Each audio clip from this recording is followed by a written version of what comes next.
ఓం శ్రీ గురుభ్యో నమ. శ్రీ నిరవి టీవీ ప్రేక్షకులందరికీ నమస్కారం. మనతో పాటు ఉన్నారు శ్రీ మహంత్ శ్రీ మహావిద్యానందగిరి మాతాజీ గారు. వారు ఎన్నో కార్యక్రమాలు చేస్తూ ఉన్నారు. వారు ఒంగోలు దగ్గర గోశాల ఆశ్రమంగా ప్రసిద్ధి చెంది ఇప్పుడు గిరి సాంప్రదాయంలో సంత సదానందగిరి ఆశ్రమంగా స్థాపించి వారు అక్కడ ఎన్నో సేవలు అందిస్తూ ఉన్నారు. వారితో ఇప్పుడు ఒకసారి వారు చేస్తున్నటువంటి విశేష కార్యక్రమం గురించి చర్చించే భాగ్యం కలిగింది. నమస్కారం అమ్మ. శ్రీమాత్రే నమః. శ్రీ గురుభ్యో నమః. చాలా సంతోషం అమ్మ. మహంత్గా దీక్ష తీసుకున్న తర్వాత ఒక మహాయజ్ఞం తలపెట్టారని విన్నాను.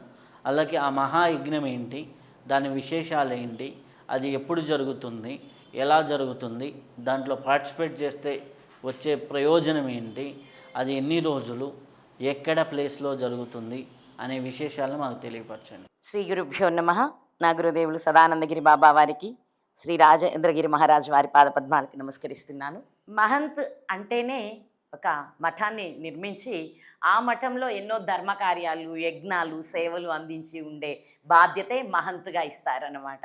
మహంత్ బాధ్యత ఇచ్చి శ్రీ రాజేంద్రగిరి మహారాజ్ గారు వారు వచ్చి ముందు విశేషమైన లోక కళ్యాణార్థం ఇప్పుడు ప్రస్తుతం దేశంలోనూ ఉన్న అన్ని పరిస్థితులని దృష్టిలో పెట్టుకొని, అలాగే గ్రహస్థితుల్ని కూడా దృష్టిలో పెట్టుకొని రాబోతున్న ఎన్నో వైపరీత్యాల యొక్క ఉపశమనం కోసం, వాటి యొక్క ఉధృత తగ్గడం కోసం అమ్మ అష్టోత్తర శత రుద్ర, అష్టోత్తర శత చండీ పారాయణలు, హోమాలు జరిపించమని ఆదేశించారు వారు.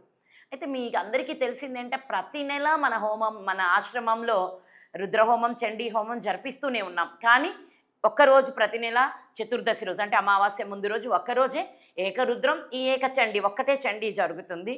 కానీ విశేషంగా వీరు పారాయణలు కూడా చేపించి, అంటే 108 గణపతి ఆధరణ శీర్ష పారాయణ 108 సార్లు, మన్యు సూక్తం 108 సార్లు, దుర్గా సూక్తం 108 సార్లు, మేధా సూక్తం 108 సార్లు, శ్రీ సూక్తం 108 సార్లు, పురుష సూక్తం 108 సార్లు, విశేషంగా దేవి అధర్వణ శీర్షం 108 సార్లు పారాయణలు చేపిస్తూ అక్కడ నుంచి తర్వాత మనకు దీనిని హోమాలుగా, నిత్య హోమాలుగా చేయమన్నారు. నిత్యం శాంతి హోమాలు రోజు 5 రోజులు జరుగుతాయి. ఉదయం అంటే 9వ తారీఖు, జూలై 9వ తారీఖు ఉదయం 9:09 పూజ ప్రారంభం చేయమని చెప్పి ఆగమశాస్త్ర పండితులు ముహూర్తం నిర్ణయించారు. అయితే అక్కడ గణపతి పూజ, పుణ్యావచనం, తర్వాత పంచగవ్య ప్రాసన, తర్వాత దీక్ష కంకణాలు, దీక్షా వస్త్రాలు, తర్వాత ఋత్వింకరణలు. అక్కడ నుంచి ఫస్ట్ గణపతి అధరణ శీర్ష పారాయణతో ప్రారంభం చేసి ఈ పంచసూక్తాలు అయిన తర్వాత 108 రుద్ర పారాయణతో మహాభిషేకం. మనకి పంచలోహాలతోటి లలితాదేవి విగ్రహం, మరకత గణేశ విగ్రహం, మరకత శివలింగం ఉన్నాయి. వీటన్నిటికీ అతిరుద్రంగా అభిషేకాలు చేయించమన్నారు. పంచామృతాలతోటి, అనేక విధమైన మంగళ ద్రవ్యాలతోటి అభిషేకాలు జరుగుతాయి. అలా అది జరిగిన తర్వాత, అభిషేకాలు పూర్తయిన తర్వాత మళ్ళీ రాత్రికి విశేషంగా అమ్మవారి సహస్రనామ పూజలు, శివ సహస్రనామ పూజలు అన్నీ జరుగుతాయి మొదటి రోజు. రెండో రోజు ఉదయం నుంచి ఈ వేద పండితులు కొంతమంది, అంటే 21 మందిగా ఉన్నారు, 21 మందిలో ఒక 12 మంది పక్కకు వెళ్ళి ఈ 108 రుద్రపారాయణాలు, చండీ పారాయణాలు అలా వాళ్ళు కొనసాగించుకుంటూ ఉంటారు. వాళ్ళు 3 రోజులు ఈ పారాయణలలోనే ఉంటారు. మిగతా ఇక్కడ ఇంకొక 9 మంది ఋత్వికులు ఉంటారు. ఆ 9 మంది రోజు జరగవలసిన నిత్య పూజలు, నిత్య హోమాలు, నిత్య అభిషేకాలు జరిపిస్తూ ఉంటారు. ఉదయం వేళ ఈ పూజలలో శ్రీచక్రానికి నవారణ పూజ ఉంటుంది. సాయంత్రం వేళ లక్ష కుంకుమార్చన, లలితా సహస్రనామయుక్తంగా లక్ష కుంకుమార్చన ఉంటుంది. ఇలా 5 రోజులు ఈ పూజలు జరుగుతూనే ఉంటాయి.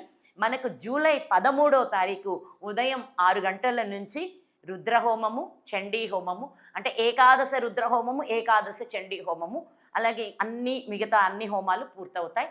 12:36 పూర్ణాహుతి అవుతుంది.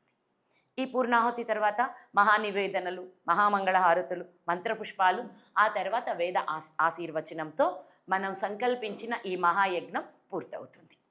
అయితే అమ్మ, దీంట్లో పాల్గొన్న వాళ్ళకి వచ్చేటటువంటి ప్రయోజనాలు ఏంటి?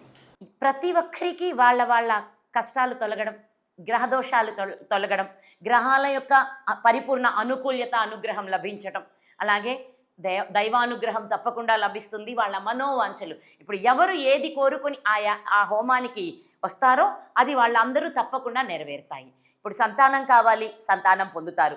వివాహం కావాలి, వివాహం పొందుతారు. ఏదైనా ఆర్థిక ఇబ్బందులు ఉన్నాయి, ఆర్థిక ఇబ్బందులు తొలగిపోయి వాళ్ళు ఆర్థికంగా దృఢపడతారు.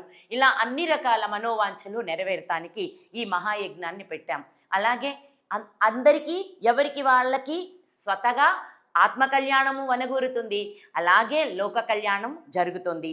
మన దేశానికి పరిపూర్ణ దివ్య సంరక్షణ ఏర్పడుతుంది. అయితే దీనికి చేస్తున్నారు కదా ఇంత యజ్ఞము, ఈ యజ్ఞంలో మామూలుగా ఎవరైనా వాలంటరీగా పాల్గొనవచ్చా? చాలా సంతోషంగా పాల్గొనవచ్చు. అయితే ఏదైనా 30వ తారీఖు జూన్ 30వ తారీఖు లోపు వాళ్ళు రిజిస్టర్ చేసుకోవాల్సి ఉంటుంది. అమ్మా మేము ఇదిగో వాలంటరీగా సేవ చేయడానికి వస్తున్నాం, లేకపోతే 5 రోజులు దీక్షగా హోమంలో కూర్చోవడానికి వస్తున్నాం, లేకపోతే ఒక్కరోజు పూర్ణాహుతి రోజు వచ్చి పూర్ణాహుతి హోమంలో పాల్గొంటాం. పూర్ణాహుతి రోజు వచ్చే ప్రతి ఒక్కరికి నవార్ణ చండీ హోమం చేయిస్తాం.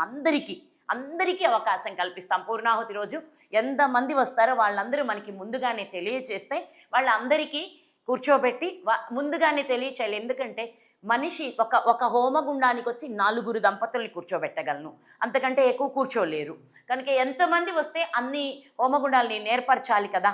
దానికోసమే నేను జూన్ 30వ తారీఖు లోపు రిజిస్ట్రేషన్స్ పూర్తవుతాయి. ఈలోపు ఎంతమంది రిజిస్ట్రేషన్ చేసుకుంటే అంతమందికి అక్కడ హోమాల్లో పాల్గొనే అవకాశాన్ని కల్పిస్తాం. అదే కానీ మొదటి రోజు నుంచి ఉంటే మాత్రం దీక్షా కంకణాలు, దీక్షా వస్త్రాలు ఇవ్వడం జరుగుతుంది. వాళ్ళు 5 రోజులు ఆ హోమంలో ఉండవలసి ఉంటుంది. పూర్ణాహుతి తర్వాతే బయటికి వెళ్ళవలసి ఉంటుంది.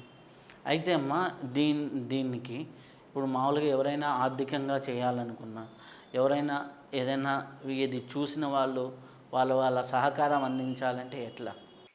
సంస్థ వివరాలు, సంస్థకి సంబంధించిన అకౌంట్ నంబరు వాటి అన్నింటినీ అందచేస్తాము. ఫోన్ నంబర్లు ఇస్తాము. ఫోన్లు చేసి సంప్రదించి సంస్థకి వాళ్ళ మనసు ఇష్టమైనంత డొనేషన్స్ తప్పకుండా అందించవలసింది కూడా, అది మా అభ్యర్థన కూడా. ఎందుకంటే దీనికి ఒక కమిటీ వేశారు, కమిటీ మీటింగులు జరుగుతున్నాయి. ఈ ప్రారంభం రోజు నుంచి పూర్ణాహుతి వరకు ఏమేమి అరేంజ్మెంట్స్ ఉంటాయి, ఎలా చేయాలి, ఎంత ఖర్చు అవుతుంది అంటూ అందరూ వాటికి విశేషంగా లెక్కలు వేసుకున్నారు. సుమారు దీని బడ్జెటే 50-60 లక్షలు అయింది ఇప్పటికి. అంటే ఇంకా మీకు చెప్పాలి, మనం అనుకున్న దానికంటే ఎప్పుడు ఇంకా ఎంతో కొంత పైన అవుతూనే ఉంటుంది. అంటే మనం లెక్కల్లో వేయని కొన్ని విషయాలు అప్పటికప్పుడు పే చేయడం కూడా జరుగుతుంది. కనుక లోక కళ్యాణార్థమై మా గురువుల ఆశీస్సులతో వారి ఆజ్ఞానుసారం జరిపిస్తున్న ఈ మహాయజ్ఞానికి అందరినీ యథాశక్తి వారి వంతు సహాయం చేయమని చెప్పి మనస్ఫూర్తిగా తెలియజేయడం జరుగుతుంది. అమ్మ, దీనికి గురువులు ఎవరైనా పార్టిసిపేట్ చేస్తున్నారా? అవును నాయన. ముఖ్యంగా మహామండలాధీశులు శ్రీ రాజేంద్రగిరి మహారాజ్ గారు, అలాగే వారి శిష్యులు కూడా రాజస్థాన్ నుంచి ఒక మాతాజీ గారు, మధుర నుంచి కొందరు స్వామీజీలు వస్తున్నారు. అలాగే జ్యోతిమఠ్ స్వామీజీ వారు వాసుదేవానంద సరస్వతి ఉన్నారు కదా, వారు కూడా మాత మీరు చేస్తున్నది గొప్ప యజ్ఞం, మీరు చేస్తున్న ఈ యజ్ఞంలో మా వంతుగా మేము కూడా వచ్చి ఆశీస్సులు అందచేస్తామని మాట ఇవ్వడం కూడా జరిగింది. వారు కూడా అవకాశం ఉన్నంతలో వస్తానని వారు కూడా మాటిచ్చారు. మా గురుదేవులు సదానందగిరి బాబా గారు ఉండనే ఉంటారు. ఇంకా కొంతమంది స్వాముల్ని, అంటే గిరి సంప్రదాయ గురువులు ఉన్నారు కదా, వాళ్ళందరినీ కూడా ఆహ్వానించడం జరిగింది మన అఖాడాల నుంచి. వాళ్ళు కూడా తప్పకుండా వస్తామని మాటిచ్చారు. సరే అమ్మా, ఇప్పుడు దీంట్లో మనకి రుద్రపారాయణ చెప్పారు, మణిశుద్ధ పారాయణ చెప్పారు, అలాగే దుర్గా పారాయణ చెప్పారు, అలాగే ఈ పంచసూత్రాల పారాయణ చెప్పారు కదా. వీటిల్లో ఈ పారాయణంలో 108 జరుగుతున్నప్పుడు ఒక్కొక్క పారాయణ వెనుక ఉన్నటువంటి ఫలితం ఏముంటుంది? 108 సార్లు చేయడం అంటే పురచ్చరణలు చేయడం అంటారు. ఇప్పుడు గణపతి అధర్ణ శీర్షంలోకి వెళ్ళామనుకోండి, అక్కడ కూడా చెప్తారు, ఇలా 108 సార్లు పారాయణ చేస్తే ఈ ఫలితాలు వస్తాయి, సహస్రం పారాయణ చేస్తే ఈ ఫలితాలు వస్తాయి అంటూ, గరికతో పూజిస్తే ఏంటి, ఉండ్రాళ్లతో పూజిస్తే ఏంటి అంటే ఎన్నో రకాల పదార్థాలను ఇస్తూ ఆ పదార్థాల ద్వారా ఆయనను పూజించడం ద్వారా వచ్చే లాభాలు ఏంటి అంటూ చెప్తారు. మహాగణపతి అధర్ణ శీర్షం అంటే అది అత్యద్భుతమైన విషయం. దాని ఫలితంలోకి వెళ్తే ఏం చెప్తారంటే, ఉదయం పారాయణ చేస్తే రాత్రి చేసిన దోషాలన్నీ తొలగిపోతాయి. అదే సాయంత్రం పారాయణ చేస్తే ఉదయం నుంచి మీరు చేసిన దోషాలన్నీ తొలగిపోతాయి. రాత్రి పగలు నిరంతరం చేస్తూ ఉంటే అపాపో భవతి, మీరు ఎలాంటి పాపాలు దోషాలు లేకుండా పరమ పవిత్రులై సకల విఘ్నాలు తొలగి ఆనందంగా ఉంటారు అని చెప్తుంది మనకు గణపతి అధర్వణ శీర్షం. అలాగే మనం మన్యు సూక్తంలోకి వెళ్ళామనుకోండి, శత్రు బాధ నివారణ. ఇప్పుడు ప్రత్యేకంగా దేశం చుట్టూరు ఎందరో ఇంత ఇంత పవిత్రంగా ఇంత అద్భుతంగా డెవలప్ అవుతుంది కదా అని ఎన్నో దుష్టమైన కళ్ళు మన పాలన మీద పడుతూ ఉన్నాయి. అందుకని చెప్పి రాష్ట్రము, దేశము, రాష్ట్రంలోని పాలకులకు కూడా మేలు జరుగుతూ ఈ శత్రువులందరూ వినాశనమైపోయి మనకు దేశం, మనము అందరము సుభిక్షంగా ఉండాలి.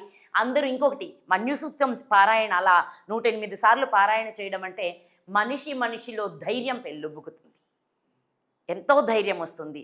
అలాగే రోగబాధలు తొలగిపోతాయి. ఇంకోటి, కొన్ని మీరు చెప్తూ ఉన్నారు, కొత్త వ్యాధులు కూడా వస్తున్నాయి దేశాల్లోకి అని చెప్పి వింటున్నాం కదా. అలాంటి ఈ వ్యాధులన్నీ సమసిపోతాయి మన్యు సూక్త పారాయణ చేయడం మూలాన. అది మన్యు సూక్త పారాయణ. ఇక శ్రీ సూక్తం అంటారా, సంపత్కారకం, శుభప్రదం.